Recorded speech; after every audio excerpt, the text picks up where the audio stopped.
On May 21st, 1991, in the small town of Sri Perumbudur, Tamil Nadu, a moment of history unfolded in a flash, one that would leave India stunned, grieving, and forever changed. Rajiv Gandhi, India's youngest Prime Minister and a symbol of modern hope, was assassinated in a brutal suicide bombing during a campaign rally. The event not only shook the nation, it shifted the course of Indian politics and global counter-terrorism forever. But what led to such a drastic, horrifying act? Let's step back. Rajiv Gandhi had come to power in 1984 after the assassination of his mother, Indira Gandhi, a reluctant politician turned reformist leader. Rajiv pushed India towards modernization and digital transformation. But his most controversial move came in 1987 when he sent the Indian Peacekeeping Force, the IPKF, to Sri Lanka. Its mission to broker peace between the Sri Lankan government and a rebel group called the Liberation Tigers of Tamil LM or LTTE. Instead of peace was broke out. The IPKF clashed with the LTTE. Tamil civilians suffered, and what was meant to be diplomacy turned into a bloody intervention. For the LTTE, Rajiv Gandhi became a symbol of betrayal. The anger festered.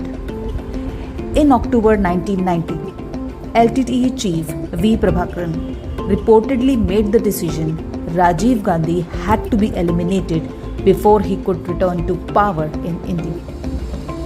That's when Sivarasan, a top LTTE operative known as One-Eyed Jack, was sent to India. He assembled a sleeper cell in Tamil Nadu, recruiting operatives, collecting logistics, and training a female suicide bomber named Dhanu. Her mission? Get close to Rajiv, end his life. Now, the day.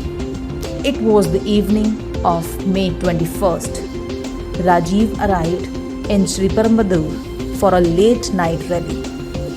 The atmosphere was electric. Supporters cheered, cameramen snapped photos, security through present wasn't watertight. As Rajiv walked through the crowd, shaking hands and smiling, Dhanu approached. She carried a garland of flowers. She bowed and, in a traditional gesture of respect, bent to touch his feet. In that moment, exactly 10:10 p.m., Dhanu detonated a RDX-laced explosive vest hidden beneath her clothing. The blast was devastating. Rajiv Gandhi was killed instantly. So was Dhanu. 14 others also died.